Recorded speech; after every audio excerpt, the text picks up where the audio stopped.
Hey, what's up, guys? Sly Elliott here, and we have another development in the Creator Clash iDubbbz thing. Before I even get into that, I just want to be clear. I hate talking about like YouTube drama, even reacting to stuff. It's not really like my go-to topics. It's not like what I really want to talk about, but unfortunately, it's what you guys keep watching. So that's what I'm gonna keep posting, and just know that if you think it's cringe, you're the one watching it. The iDubbbz situation has developed even further in a way that I was really not expecting. iDubbbz actually ended up doing a charity live stream to make up the deficit of money that was lost in Creator Clash 2. He made over $162,000, which unfortunately does not make up for the $250,000 that was lost on Creator Clash 2, but at least makes up a large portion of that amount. A for effort. You have thousands of dollars going to various different charities, and that's good. So there's positive stuff coming out of that. Creator Clash 3 is happening. It is. And guess who announced it? Not iDubbbz, but his wife Anisa. She says we're looking for a headliner. She's already got 4 female fights in mind, and she'll be filling in the blanks for 4 male fights. She also says she's happy to explain why they made the choices that they made and explain the costs of everything. That was addressed a little bit in iDubbbz's video. What I think is really interesting, and one of the most interesting points people made on my last video, is that Anisa was credited a lot for the success of the event in Creator Clash 2 and even Creator Clash 1. But then when it comes time to talk about how Creator Clash 2 did not do well financially, she's nowhere to be found in that video. It's iDubbbz sitting alone in his room telling everyone how much of his fault it is that the event went badly. Anisa's nowhere to be found. She's not heard. She's not seen. Nothing.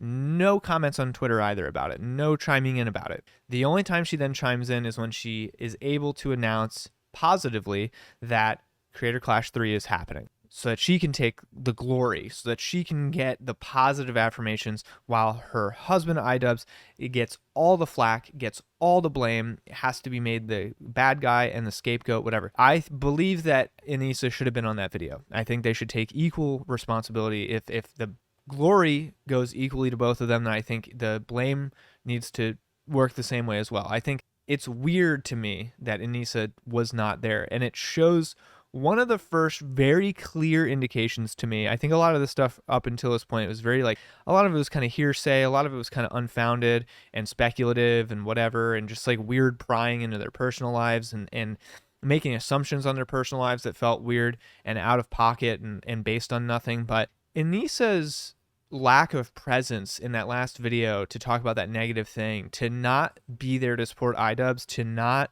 be there to share the blame and the negativity, shows either she's cowardly, or at worst she truly is trying to skirt that blame, and she's truly just trying to like scapegoat her husband on purpose with the intent of misdirection and things like that, and just like not taking responsibility and stuff like that. So, in one case, she's just kind of cowardly and she didn't want to do something that was hard.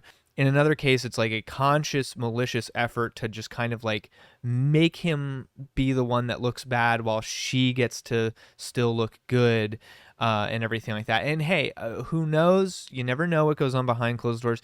Like maybe iDubbbz told her, hey, I just want to do this alone. It's good. It's okay. And maybe she was trying to do it with him and he didn't want her to. That's totally possible. I'm not going to sit here and like speculate on their personal relationship and stuff like that. I'm just saying it's like a weird decision, and that's a public facing decision. I'm not prying into their personal lives. I'm not making assumptions.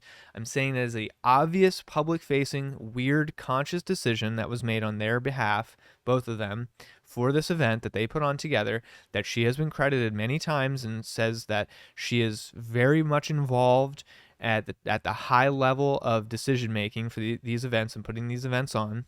That she was nowhere to be found for that video, that difficult discussion. She was nowhere to be found. She was nowhere to be found on Twitter after to defend her husband, anything like that. And I think that that's kind of fucking cringe. Like, to not come to his defense, to not defend him on Twitter, to not be there for the video to support him, to not share any of the blame or negativity.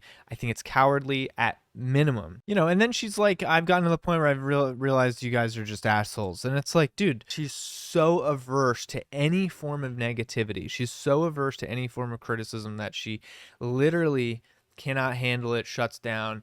She's privated her Twitter before when things like this have happened. Like, she just cannot handle it. And it's like, is that the kind of person that should be running an event like this and be public facing and everything like that, when clearly in Creator Clash 2, it like derailed the entire event because in terms, especially PR leading up to it, because they can't handle any negativity, any criticism, any blowback, anything going on like that. It mental booms them so hard.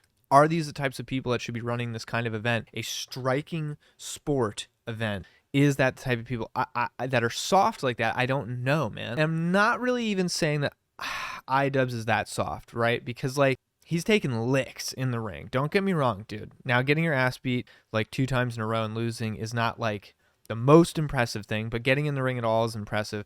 Taking those licks and not going down is impressive, especially usually he's punching above his weight. You know, that's all admirable stuff. A lot of the cringe shit really comes from, I feel like, Anisa going to him and saying, I don't like this, I don't like that, let's get these people off the card, I'm offended, I'm upset, blah, blah, blah.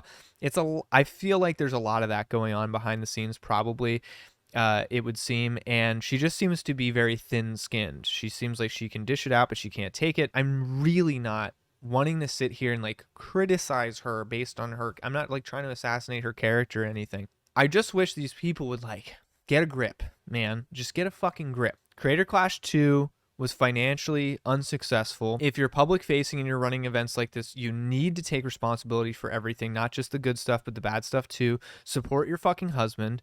Don't fucking leave him out to dry and let him get berated by the entire internet just for you to come in and take all the glory for saying that Creator Clash 3 is happening. And you get that great impression share. Like, it's just shitty, dude. Like, it's shitty, selfish behavior that I'm seeing. And it just rubs me the wrong way, man. Like, you gotta support each other here and fucking be in it together, and don't just fucking do it when it's easy. Now look, Leafy might be boxing in Creator Clash 3 because Anisa responded saying we can have a contract for you, but there will be a drug testing by the commission, the boxing commission, which has to be done, and there's a severe no-show penalty if you're serious. I hope he's serious.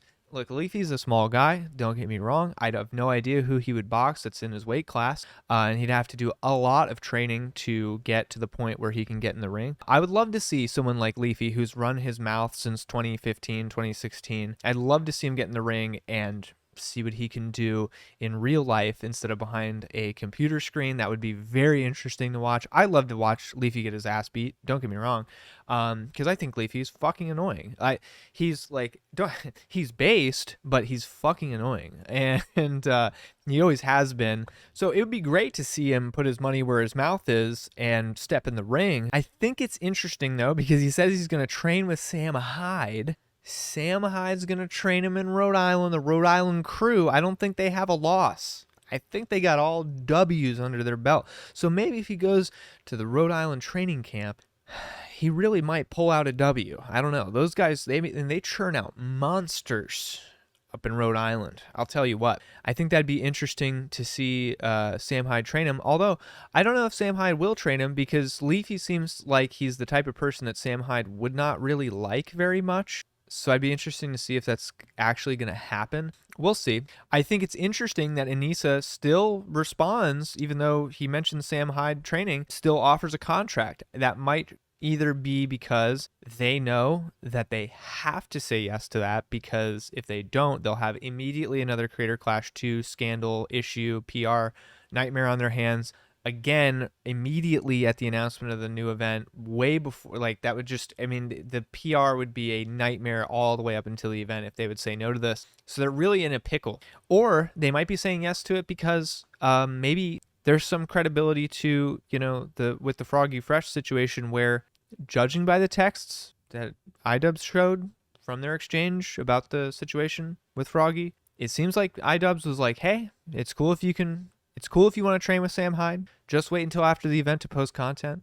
It's all good. And then Froggy proceeded to get into a Twitter argument with his wife's mother, make fun of his wife's OnlyFans, simultaneously retweeting tweets from Sam Hyde on his Twitter feed, which Ian counted as content, which, sure, I guess that's content. I guess a tweet is content, whatever. And that's just how it went down, right? He did say he was okay with him training with Sam Hyde. He just said to wait to post content and to not act like a fucking idiot leading up to the event. Froggy did not adhere to those things, and what happened is what happened.